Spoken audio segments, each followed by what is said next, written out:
And I said, okay. And after I listened, I went to sleep. Amen. I only got a couple hours of sleep, but it felt like I got 10. Amen. Praise God.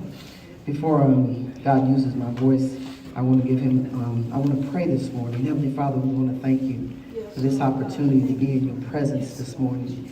We want to thank you for using our lips this morning. We want to thank you for using our feet and our hands this morning. We want to thank you for Jesus. We want to thank you for grace and mercy. We want to thank you because you are God all by yourself, not because of what you give us or what you do for us, but because you are just God. And you decided to breathe breath into our bodies, into our nostrils one day, that we could go out and tell the good news about Jesus. That you could use us in special ways and in many ways and in any way. We say thank you this morning. Father God, I ask you to keep me covered as I stand here in your presence. Let the words of my mouth be your words, Father God. May someone be touched today. May a heart be pricked today. May someone surrender their lives today, Father God. We just thank you right now in the name of Jesus Christ. Amen. Amen. I was looking at a movie, and I got distracted, so it's on Netflix. I'll tell you the name of the movie when this is all said and done, and I hope everyone will run out and go get it because it's an awesome movie. And this is where the revelation came from God. And I'd come back to my room and I said, oh, let me go find something else that's more interesting. Now this movie is a true story based on every word of it. And the Spirit of God said, go back and finish that movie. And you know, I act like I didn't hear him. And so he had to get a little louder and say, go back and finish that movie. And I was blessed after I went back and finished that movie. But the verse that I'll be coming out, we can all stand for the word of God this morning and give him his praise and his due.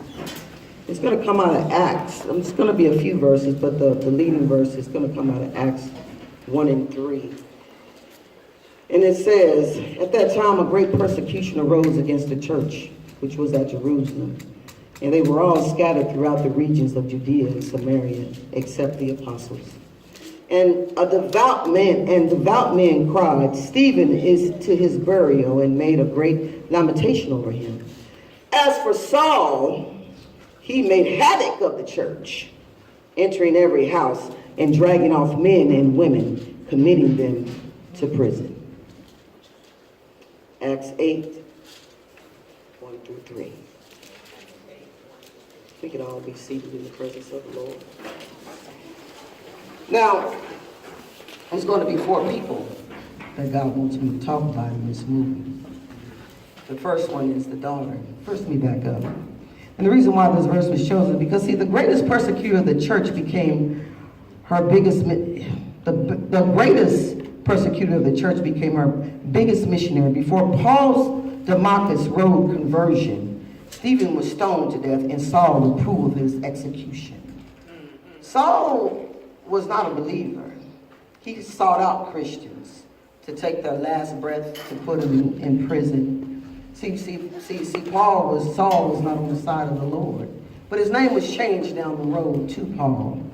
And this is where the great revelation came in the movie to me, is that there's 4 people we're going to talk about, and the first person we're going to talk about is the little girl in the movie. And my title is, God Can Use Anybody. You see, the first 3 people are atheists. The 4th person is a Christian. And the little girl, God uses first. And he uses a bubble gum to get the attention of the mother in the movie. And so the father and the mother and the little girl, they were out one night, and they were celebrating because the father had got this great promotion at work. And the little girl had looked over and saw this bubblegum machine, and she went and got this bubblegum out, and she came back to the table. And the mother looked up and said, there's something wrong with my child. She noticed it immediately. The child was losing all the color in her face. She was choking to death on this piece of gum that she had went and got out of the bubblegum machine. And in a crowded restaurant, lots of people. The father grabbed the child and began to minister whatever he knew he could minister to try to stop this child from choking on a piece of bubble gum about that big. Cost about 1 cent. This happened back in 1980. And so the mother was frantic. She was frantic. What are we going to do? What are we going to do? My daughter is dying. And a voice came across the room. This is going to be the fourth person. Her name is Alfie. If anybody knows the movie, just follow along for the fun of it. Her name was Alfie. And Alfie said, give me the child. And Alfie began to minister unto this little girl. She began to minister, and she began to minister. And the gum had popped out of her mouth, and color came back into the little girl. And the mother was relieved that this woman had saved her child's life. And she began to thank this woman. Thank her and thank her. And the woman said, don't thank me. This is what I do. I'm a nurse over at the hospital. And then she said, if it wasn't for you being here, for the luck of you being here, our child would have died. Amen. But then Alfie turned to Leslie and said, oh, this has nothing to do with luck. This was Jesus. I think somebody know the movie. I see some lips moving over there. Said this was Jesus. This is not because of luck. Because, see, I wasn't even coming to the restaurant tonight. Not this one. My husband and I was going on the other side of the town to celebrate. But I heard the voice of Jesus say, I need you over here. And she was obedient to the voice. And she went to the restaurant where she was needed at that moment. Now, see, the wife at that moment, something had struck a chord in her. Now, this is an atheist. The husband, the wife, and the daughter. They're atheists. They're non-believers. As a matter of fact, let's get a little technical about what an atheist means. Let's get the definition of what an atheist is. A person who disbelieves or lacks belief in the existence of God or gods.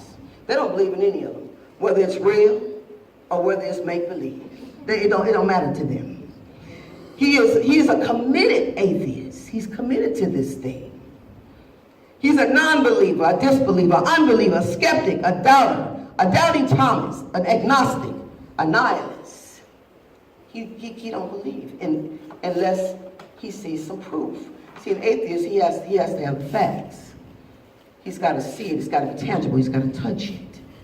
But getting back to the little girl, the mother had remembered what Alfie had done for her daughter. But what she really remembered is that Alfie continued to give this praise to Jesus. That's all that was coming out of her mouth. She wouldn't take any of the praise for herself. She kept giving praise to Jesus. So the next morning, Leslie had got up and she went to the hospital. She remembered where Alfie said she worked. She wanted to go back and thank her again for what she had done. But see, it had nothing to do with the choking. See, God used a piece of bubble gum. See, God will use anything, and he'll use anybody. So just remember that piece of bubble gum started the whole chain of reaction in these people's lives. And so Leslie got up the next morning, and she went and she met Alfie, and she bought Alfie this box of muffins. She wanted to thank her, and Alfie looked up and said, what are you doing here? She said, you know, I just keep thinking about what happened, and I wanted to come and thank you again. But see, that's not really why the mother was there. See, she was there because she was curious about Jesus. Amen.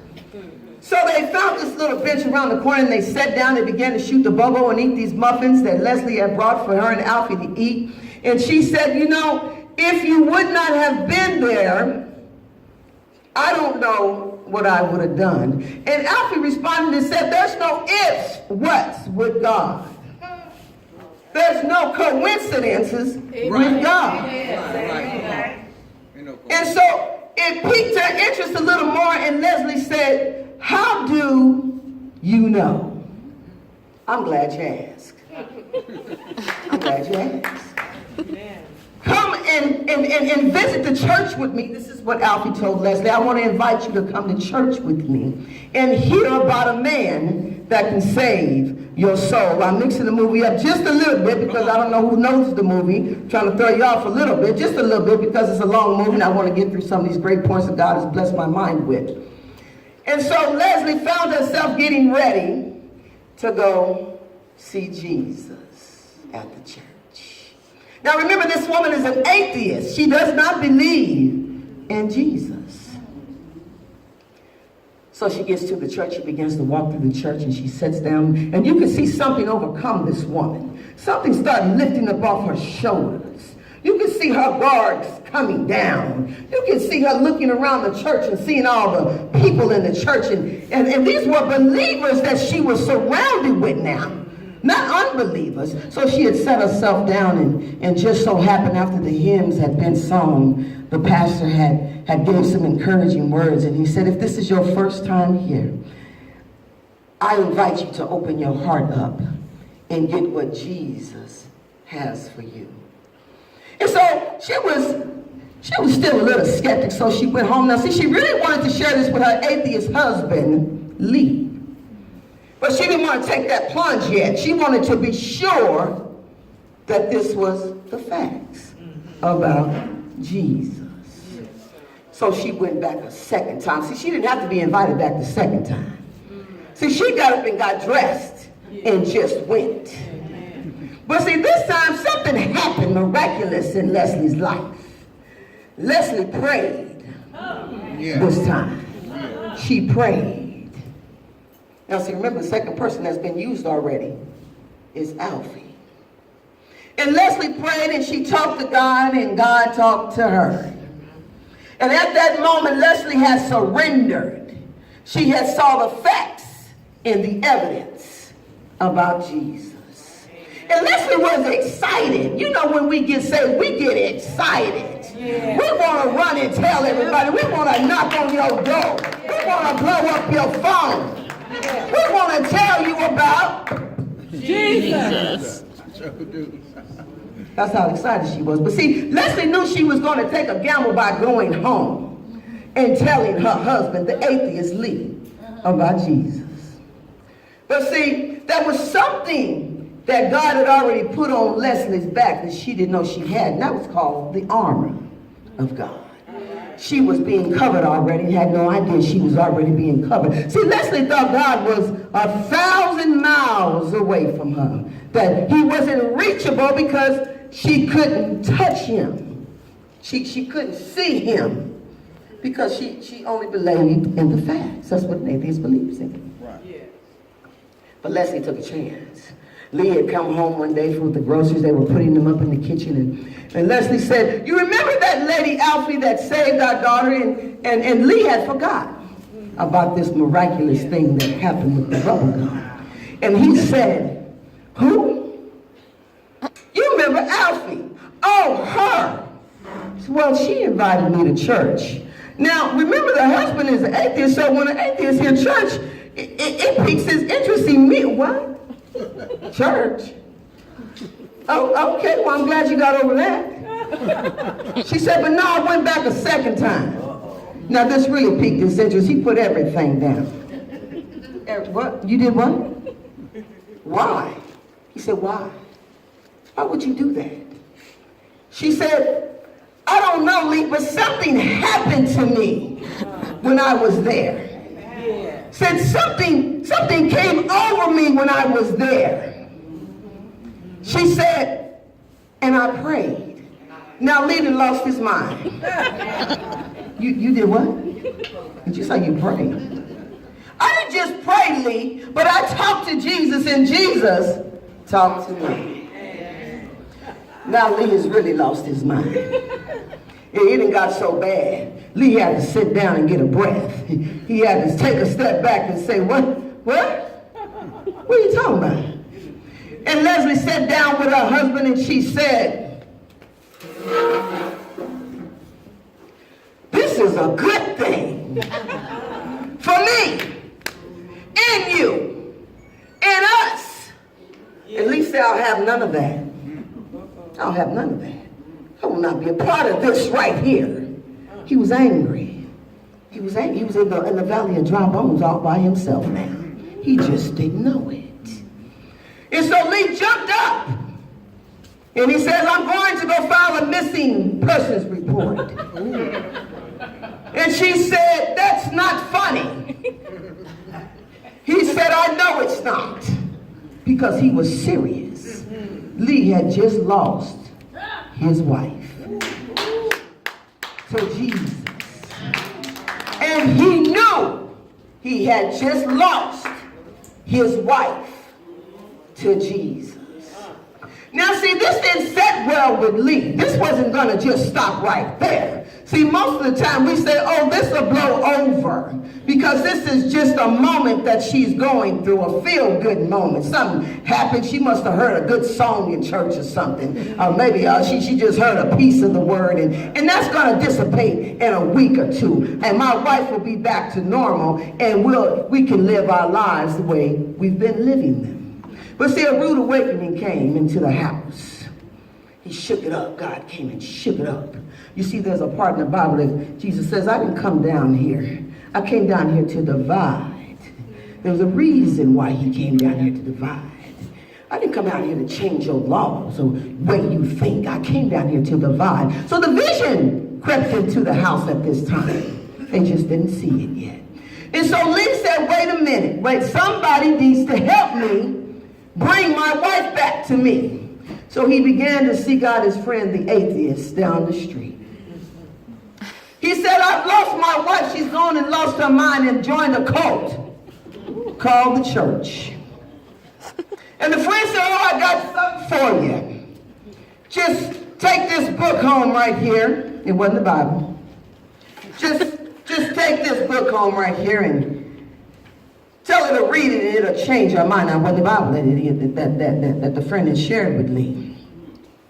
And so he thought that's all it was going to take, was a book. One book of another atheist's opinion. But see, that didn't work. That didn't work. And so Lee began to seek out other avenues with other atheists. But let me tell you a little something why he was seeking out other atheists. You know what the other atheists began to tell Lee? I really don't know what to tell you. Because I believe what I believe, because I believe that. Now, 500 other people saw this man get up from the grave. Now, that's kind of hard to refute that. But I'm going to keep helping you to try to get your wife back.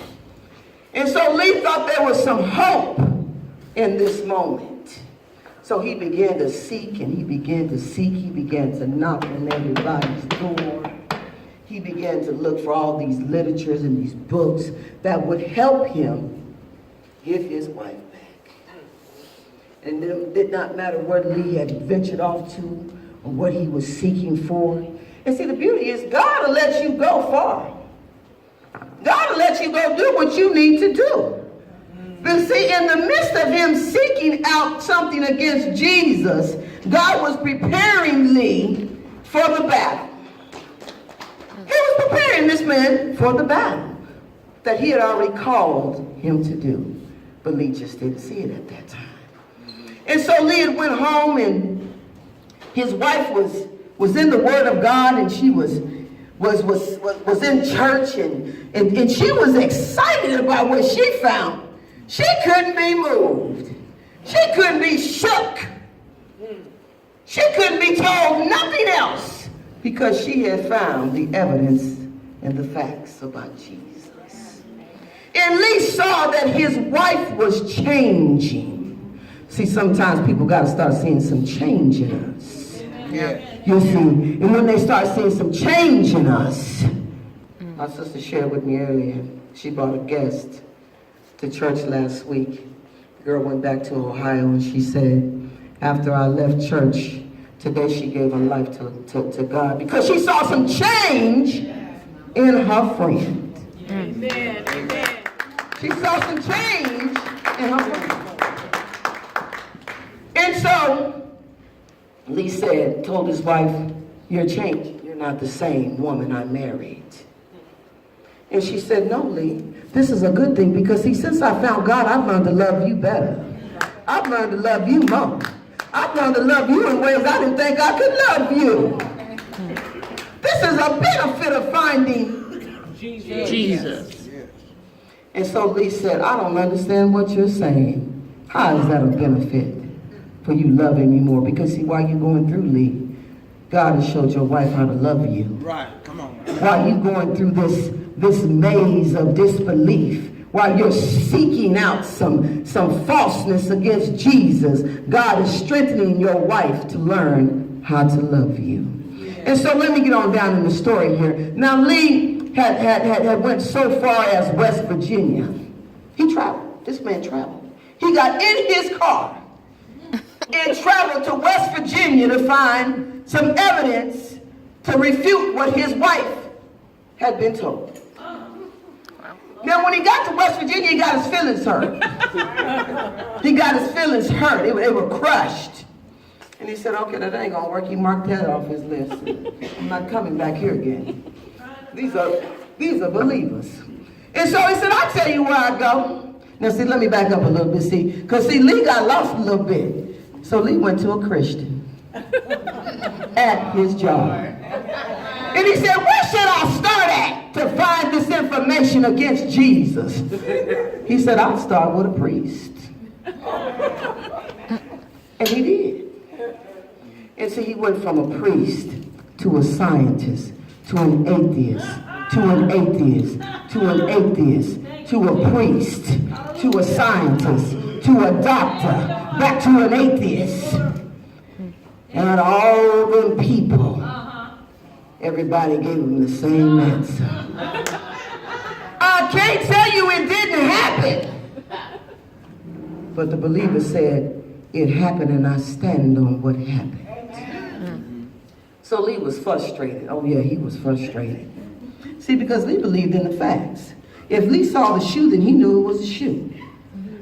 If Lee saw his hand do this, he knew his hand could shake because he could see the facts. Now, getting back to Alfie. Alfie was a woman of God. And she knew that her new friend that she had found, that started out with a piece of bubble gum. See, God will use anything, and he'll use anybody. That started out with a piece of bubble gum, would bring these two women close the way that it had brought them. You see, the husband was so taken back about what just happened in his household and losing his wife to this newfound Jesus that he missed the birth of his son. See, he was across town trying to find some stuff on Jesus and missed the miracle of the birthing of his son. His wife began to blow up his phone and say, I can't get up. Back in them days, it was the pages, 911.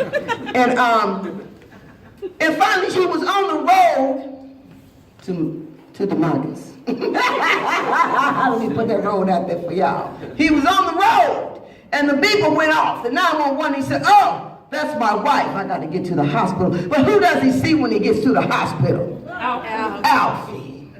The last person he wanted to see. And Alfie said, oh, Lee, I'm so happy that you came. She said she couldn't get a hold of you, so she called me. And Lee looked at Alfie and said, oh, okay, thank you. I'm here now. You can go. But Alfie left with a smile on her face because her work was not done. She continued to be called upon in the movie, praise God. And so Lee went into the room and he seen his wife. And see, this is how God does things in the family. See, it'll start trickling down on the children. Right. And he got to the bedside, his son wasn't in there. She said, where were you? I was trying to get a hold of you. I was at work. That was his first line. I was at work because he worked for the Boston Herald, I think it was. Chicago, get it, girl. Chicago Tribune. She was paying attention to the movie. That's my sister. And that's where the wife thought Lee was at on this big story that he was doing. He was on big story. But see, the wife didn't know what story he was on. He was on her story, on her road, trying to get her back. And so Lee gets into the room and the little girl looked at her daddy and said, oh, daddy, don't worry about it. We prayed and everything was all right. Lee looked at his little girl like he wanted to kill her. And that's the truth. He couldn't even hide it. He was like, you prayed. Oh, that's good. Okay, you sit down now. You've said enough. And so as Lee went on his journey trying to find this information, trying to find all these facts and the evidence that Jesus did not rise, that he did not come, that he was just a simple man. He was just a carpenter. That's it. That's all he was. As he continued to look for this information, his wife continued to grow in God. and his little girl began to grow in God. Some of the stuff was starting to sprinkle off on her. And then one day, there's another part of the movie that Leah got into on the story he was working on. But I'm going to show just a little bit of that part. See, there was this gentleman that was wrongfully accused of shooting a cop. See, because of the facts and the evidence that Lee had saw, he was covering the story. That was good enough for him. He didn't want to hear nothing else. But his actions from these facts and evidence that he had found out about the shooting of the cop was incorrect. But see, that didn't matter to him. He kept pushing on and pushing on and pushing on and pushing on. But his behavior and his actions caused this young man to go into the hospital one day. He got beat severely in prison behind this lie he had told. And Lee was traveling one day on the road, and he heard this on the radio, and he heard that the man had got beaten almost to an inch of his life, and he said he knew it was him that had put the evidence out there, the wrong facts out there. So he rushed to the man and to the bedside, and he told them, "I'm so sorry. It's my fault. I didn't see the truth." And the man woke up out of his coma and said, "You didn't want to see the truth." And he said, "I'm sorry, what did you say?"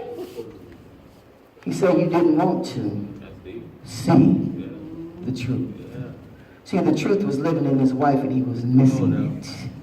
The truth started with his daughter, and he missed it.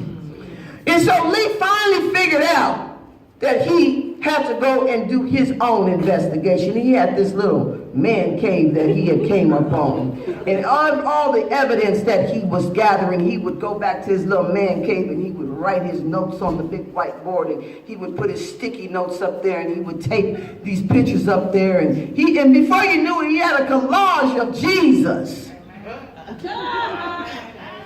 on the wall. See, something struck a chord in Lee, because he couldn't get any information that would say Jesus did not rise from the dead. But what he did gather up, he felt it was enough for him to go back. See, sometimes we feel it's enough for us to go back and make sure that we can't change the situation. And so, as he got in his little man cave to himself, he began to roll his sleeves up. See, this is serious now. I need my family back. I need my wife back. I need my stuff back. I'm miserable. One part of the movie, when he saw this priest, and he looked at the priest and he said, "Why would he do it? Why would he do this? Why would he die? Why would he get whipped? Why would he have nails put in his hand and a crown of 72 thorns put on his head? Not just laid on his head gently, but put on his head. Why would he do it?" And the priest so softly looked at the man in his eyes and he said, "Because of love." You know, we just said that to people sometimes. "Oh, it's because I love you. That's why I did it. It's because I love you. That's why I do this. Because I love you. That's why I beat you." Let's keep that thing real. It's because I love you. You know. But see, the type of love that this priest was trying to get into Lee's heart was an agape love. Yes. Was a love that nobody could ever duplicate. Right. Not even if you tried. See, Lee missed the moment.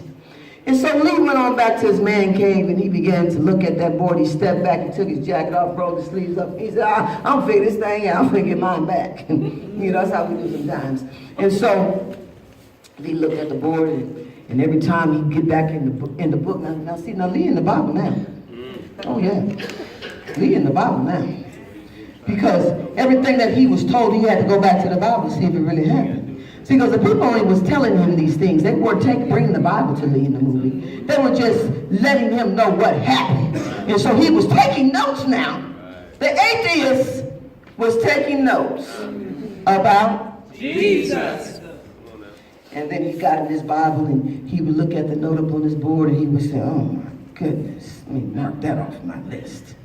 And he would look at another note and he would say, "Oh, that happened too? Oh, how many people were there? Oh, let me mark that off. Let me take that off the board." And he began to snatch things off the board. He began to snatch his unevidence off the board. And before he knew it, Lee was exhausted in the movie. Lee began to sweat in the movie. Lee began to, he was so tired of trying to tear down the walls of Jesus, of trying to tear down the evidence of Jesus. He was tired. You would think that that would make you tired when you're trying to find some evidence that, your evidence. And so Lee looked at the Bible and he began to breathe hard and began to sweat. And Lee stepped back and he looked at that board. And the more he looked at that board, there was an image that began to come through the board on the paper. And Lee's eyes began to dwell up with tears. Now this man began to cry about Jesus. And Lee looked at the board and he said, okay. He said, okay, God, you win. He said, you win. All the time. Now Lee was excited.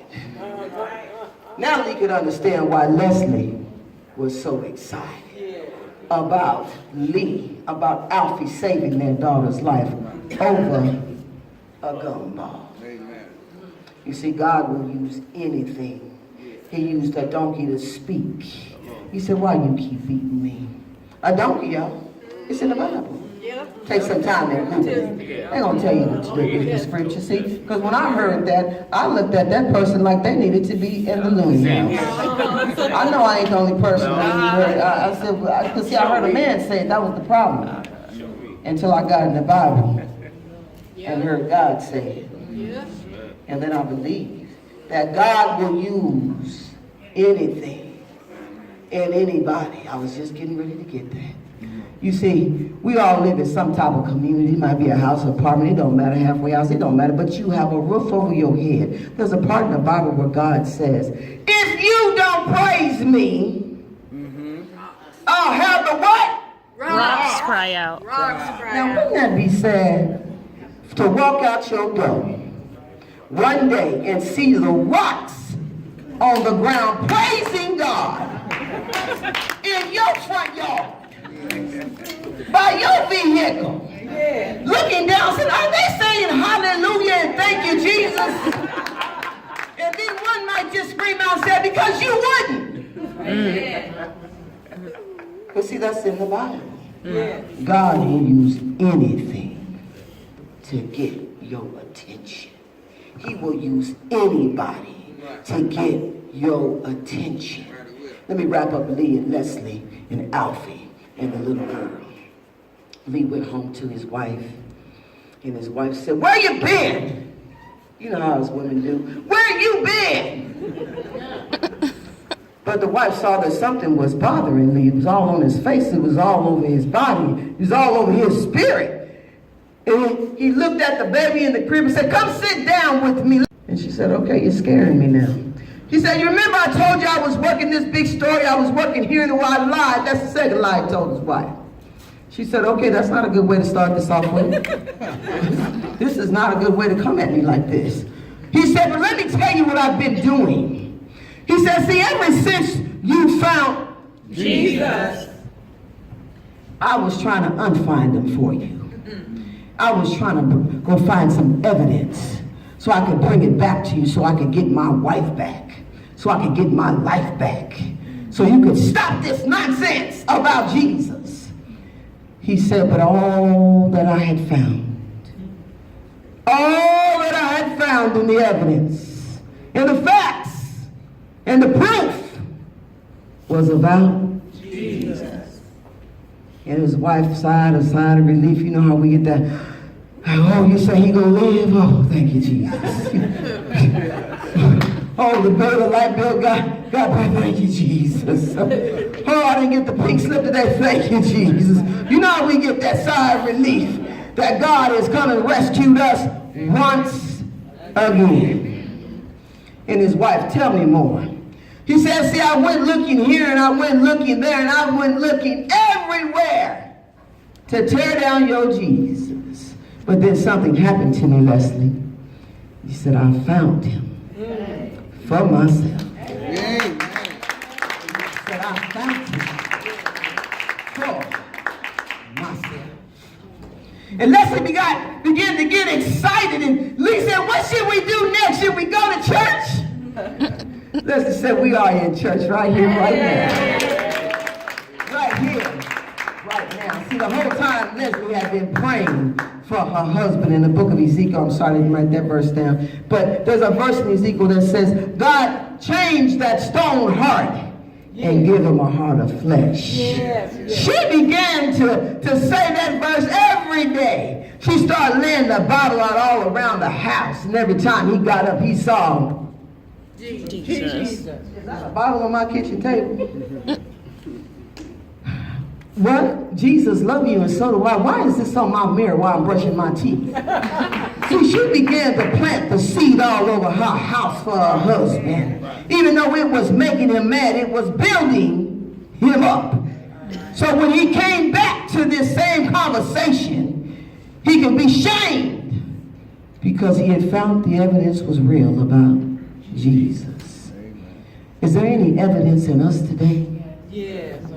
Is there any evidence in us today that says Jesus, that Jesus used an old wretch like me? Is there any evidence in us today that says Jesus took a motherless woman and gave her children that calls her mother today? Is there any evidence in us today, just a little bit of evidence, that says we know Jesus? And that he used an old wretch like me. He used an old alcoholic like me. That he used an old prostitute like me. Is there any evidence? Is there any evidence that he came and got you off of Skid Row? That he came and got you off of Van Buren? Is there any evidence that Jesus is using you today? You see, in the Bible, there were some great people that Jesus used. And for those of us that have not yet fell in love with the Word of God and know about these people, you see, there's one thing about it. I don't care what you write down, it don't never fall into place. See, that's why I only wrote down the scripture God told me he wanted me to talk about. Because he's a good God. And God will lead your word. Somebody will hear the call. But see, in the Bible, God used some mighty people. And see, God will use anybody. God used Matthew. He was a tax collector. See, back in them days, tax collectors were considered scum because they were cheaters. They stole the taxes from the people. But see, he used Matthew. Matthew is in one of the 4 books. Matthew, Mark, Luke, and John. Matter of fact, he's the first one in the 4 Gospels. The thief. He used Jesus, a baby born of a virgin, to grow up to be the Messiah. He used a baby to be the Messiah. Abraham was old and his wife bared him a son, a child that would rule one day. God can use anybody. Elijah, he was depressed, and he asked God to take his life. God can use depression in the midst of the storm. Joseph was abused and sold into slavery. Preaching. But do you know what God did with Joseph? He set him on the right-hand side of the king. See, God can use us in the bondage of our own slavery. Job went bankrupt. He lost everything. He lost all that he had. And he still served God. He had to show us that, yes, he slayed me, I will trust him. Job still trusts him after he lost everything. Moses had the speech problem. He still stuttered. And he led the people from Pharaoh's hand. God can use anybody. Gideon was afraid because of the Midianites oppressing Israel. They came and they took over. He was afraid even in the midst of being afraid, God can use anybody. Samson was a womanizer. Samson had him falling all off of his shoulders up under his feet. But you know what happened? He brought down the great walls. Give me just a little more strength, Lord. They cut his hair off. Give me just a little bit more strength so I can bring down these great walls. God can use a womanizer. Rahab was a prostitute. Come on, you better preach. Who provided refuge for the Israelites? She was a prostitute that provided refuge for the Israelites. God can use a prostitute today. The Samaritan woman, she was divorced.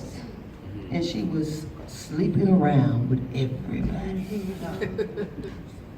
God can use a divorcee to go tell them about the good news of Jesus.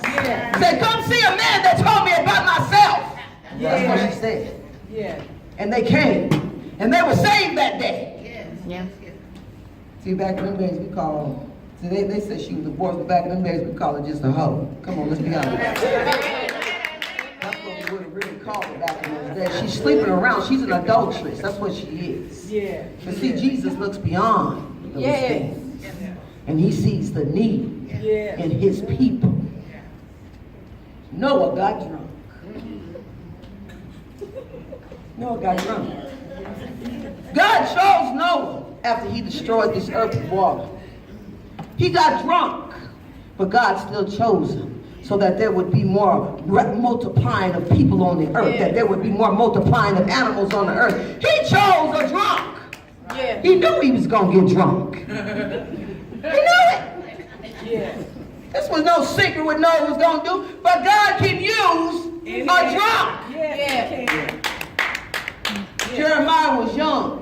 He thought he was too young for God to use his voice. Yes, he was. Jeremiah was young. But God can use anybody to tell the good news about who he is. Jacob was a cheater. He cheated Esau out of his birthright. Yes, he did. He tricked him and his mama. But God can use a cheater and a liar for his glory. David was a murderer and an adulterer. He killed to have the woman he wanted. Right.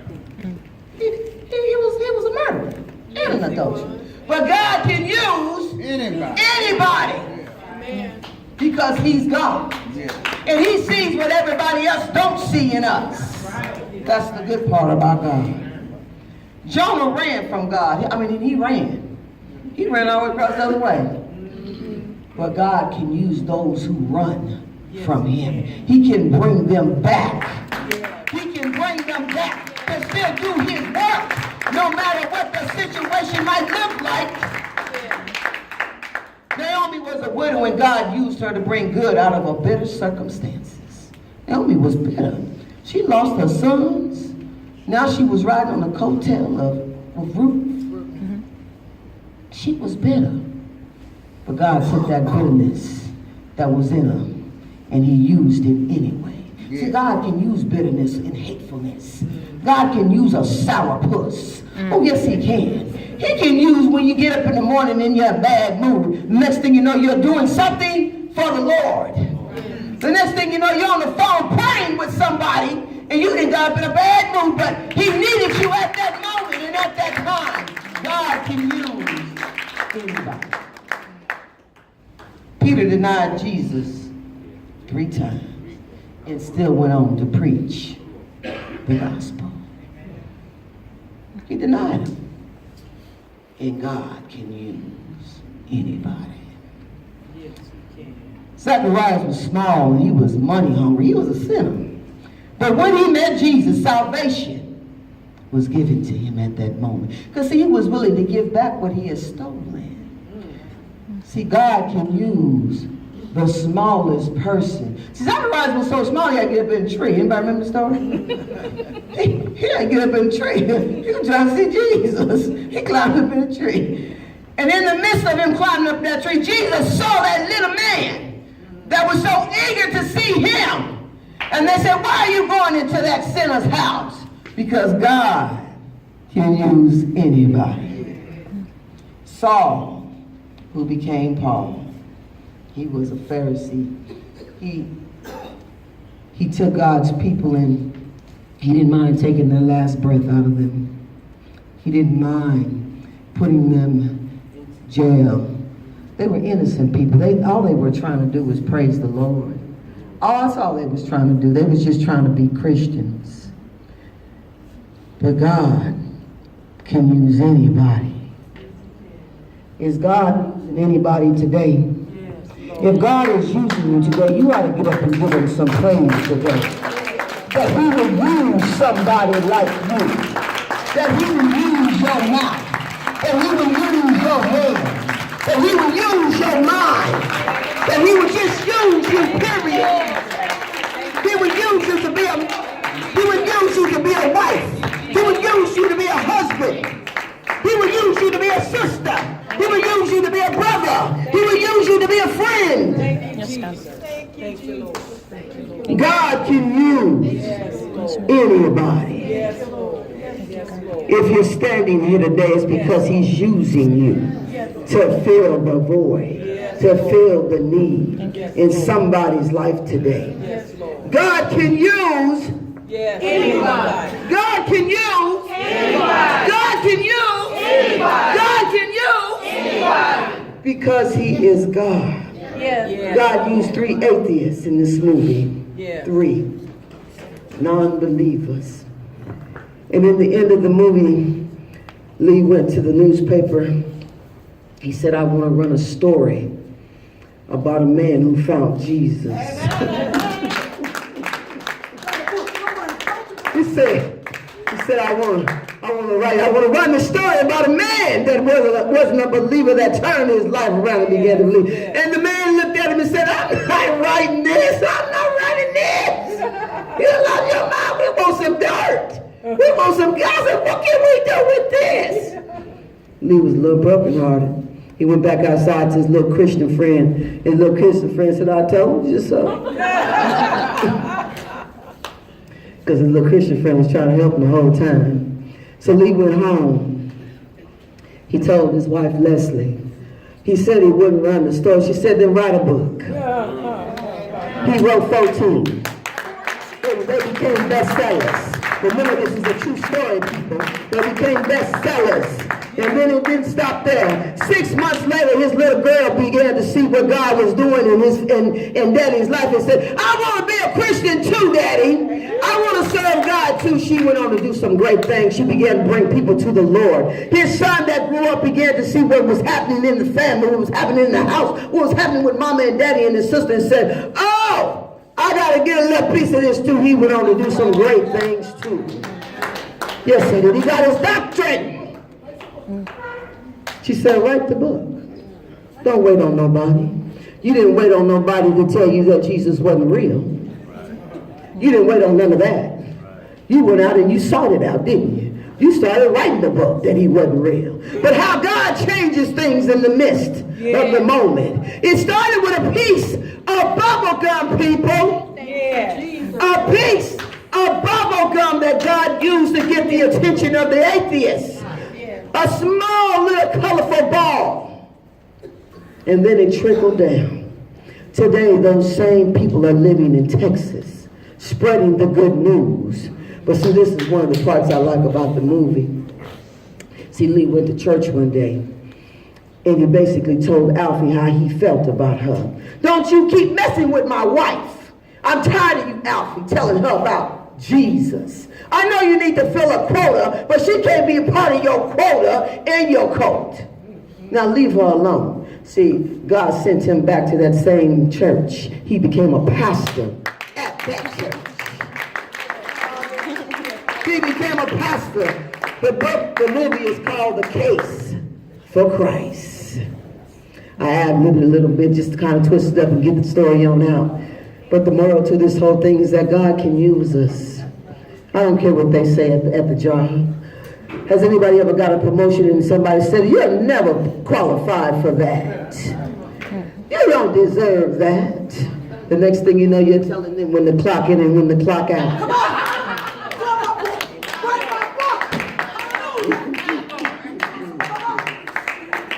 Has anybody ever told you ain't gonna be nothing but a prostitute? That's all you good for. Yes. But now your children call you mama.